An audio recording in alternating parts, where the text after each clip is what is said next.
What's going on, guys? Welcome to the Simple Sports Podcast. And let's skip the intro, skip all the funky intro stuff. This is going to be a very quick episode because I have to rant really quickly about my Titans before I don't do it for the rest of the season. So let me get it out of the way. First of all, I have no clue what to make of this team. I thought they'd win 10 games. That's still possible mathematically, but I'm not seeing it.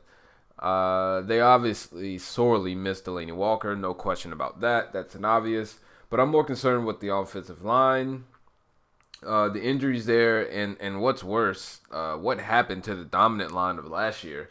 They were able to run the ball pretty consistently. They were able to protect Mariota pretty consistently. And part of that, I'm sure, has to do with DeMarco Murray and Henry versus Lewis and Henry, where DeMarco Murray, while obviously isn't the pass catching back that Lewis is, was still a better threat out of the backfield than Henry. And so him in the game didn't always dictate run.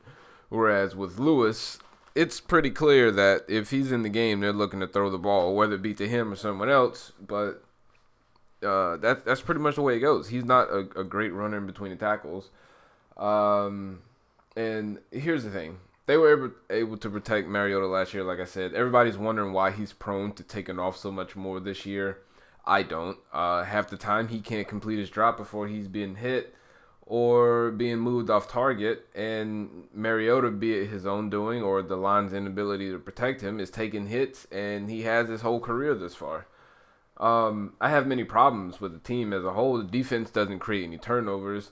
The yards are inevitable in today's league, so I'm not overly concerned with them giving up yards. The one thing that does concern me are the chunk plays, but they seem to give up more of those than any of the other teams that I watch. But there is absolutely no surprise in the yardage. Here's the thing. It's volume scoring, and more importantly, the turnovers that are what win football games now from a defensive perspective. They are 28th in the NFL in creating turnovers. Their defense as a whole is pretty good, but they don't turn the ball over. So while they may stop you from scoring points, they're not necessarily giving their team extra possessions. That extra 2 or 3 possessions that you might get, whether it be from interception or a fumble, or maybe just from a huge sack, maybe back, whatever it might be, and they don't get those. They don't start in the opponent's half of the field on the 30-yard line ever. Like, it's always touchback, and they gotta drive the field, or the ball's punted to them, and they gotta start from inside their own 10. And that you can't do that the entire game. It's just not the way the league works. Offensively, there's zero surprise in the play calling on offense, aside from the opening script or in 2-minute no huddle situations is run on first, and if that's successful, pass on second. Then you just got sacked. Now it's 3rd and 12, and Mariota deep for 25 yards, and it's caught, first down, but there's a penalty holding on the Titans, and you run it and punt it, and that's pretty much how the rest of their drives go.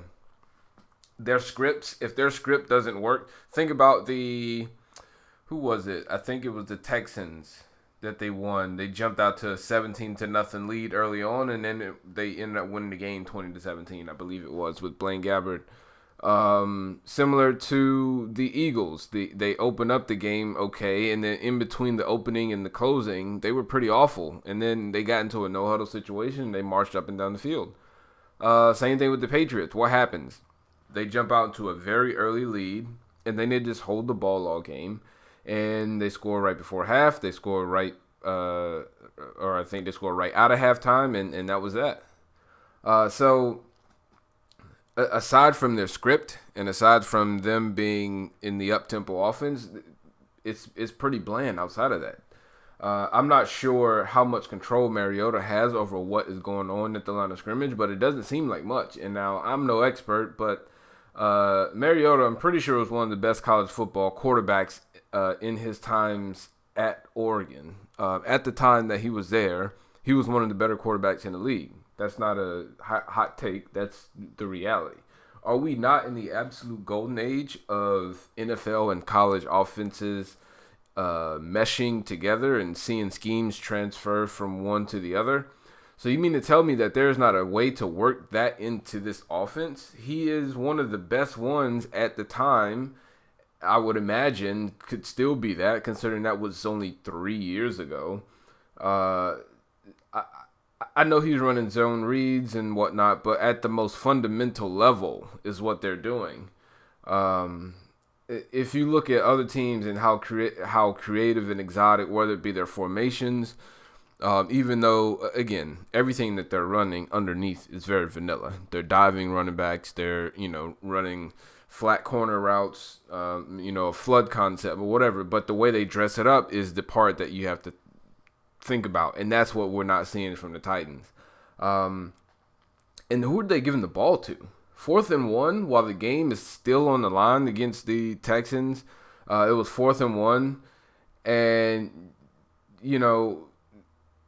the Texans go down and score. I believe at that point it was 14-10. They're down 14-10, and 4th and 1, getting ready to go in the score. I believe it was in the red zone, and you give the ball to your backup tight end for his first ever career carry. Are you kidding me? What is that? You have Mariota, you can sneak it, and in a case like that game, where the sneak didn't seem to be the most logical option, you still have Derrick Henry in the backfield, who, yes, I'm sure everyone is expecting you to give the ball to, but guess what? That's why you drafted him. Did this not cost us the game earlier in the season? We did the same exact thing. I believe it was the Chargers when they went for 2 and you don't run it. Instead, you decide to throw the ball. And granted, listen, you can throw it. It is what it is. But sometimes it just makes more sense.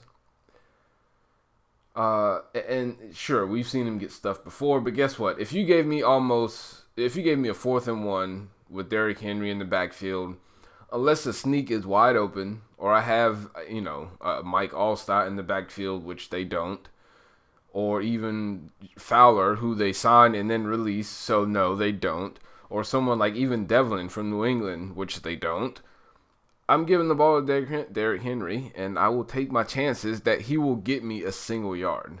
And if he can't, then I will just live with it. So, it is what it is. There's the fundamental problem from a staffing perspective with this team. They have not drafted well, particularly offensive skill players, for over a decade. They've not had good head coaches in who knows how long, over a decade.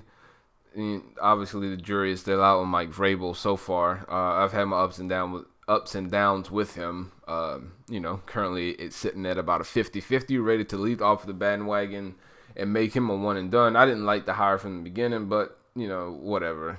So far, not so bad. My thing is whoever. Here's the thing: whoever is evaluating the talent, or whoever is coaching the talent, or whoever is the quarterback is off. It's very easy. It's one of those 3 things. Whoever is evaluating the talent is off. Whoever is coaching the talent is off. Or whoever is the quarterback of the team is off. That's how football works. Whoever drafts, evaluates talent well, and or drafts well.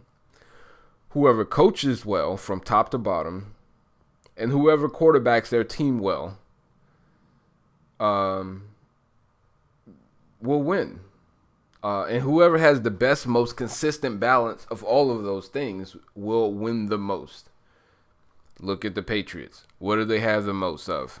The best coaches, or coach, however you want to look at it. The best quarterback. And they are what? Disciplined. Fundamental. They take care of the details. They evaluate talent well. They draft well. They kick players out when it's a year too early, not a year too late, for the most part. And they make it about the evaluation.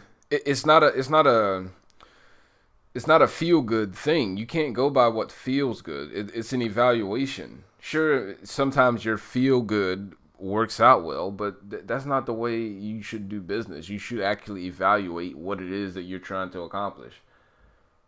Look at listen, the Steelers, they're quarterbacked well. And listen, Big Ben is declining, but still they're quarterbacked well. They're coached well. and they are in competing for the playoffs every year, or at least they're in or competing for the playoffs every year. If I recall correctly, Tomlin has never had a losing season. They evaluate talent well. They always have wide receivers and skill players that are top notch. Their defense as of late has been a little shaky, but they have defensive players that stand out. And so they draft well. Look at New England. New England has all three. They have a quarterback who is, again, fundamentally sound. He quarterbacks well, makes smart decisions. They have a quarterback, or coach, same thing. The Saints have all three. The Chiefs have all three. The Titans, we have questions about, because since the lone Super Bowl appearance back in 1999, they have posted exactly 5 double-digit win seasons. Okay? There's a fundamental issue with that. There's no reason to be that mediocre for 18 years. And by the way, 0 of those double-digit win seasons came in the last 10 years, okay? You can't get to 10 wins once. I mean, even Cleveland, as poorly as they've been run over the last 20 years, managed to get to 10 wins one time in the last 11 years. And they're a mess. The Lions have gone from 0-16 to 3 playoff appearances since the last time you had 10 wins. They have to win out this year to make it. I don't know the exact math, but listen, they got to win out. They've lost control of their destiny, having lost not only back-to-back divisional games, but one of those being the division leaders. So there goes that chance to catch them. And the other team being the team you have to fight for the final wildcard spot along with Baltimore, because they're not going to win the division, most likely, unless Houston completely crashes. So even if you win out and beat the Colts, I'm not sure that gets them in, having not looked at every scenario. But regardless, you certainly didn't make it easier on yourself. We're going to learn a lot about the Titans over the next 5 games. Until then, I don't even want to talk about them. Not going to bring them up until they're either eliminated from playoff contention or we're talking about them in the playoffs. Until that's been decided, they will no longer be mentioned on the show. That is all. Take care, everybody. Peace.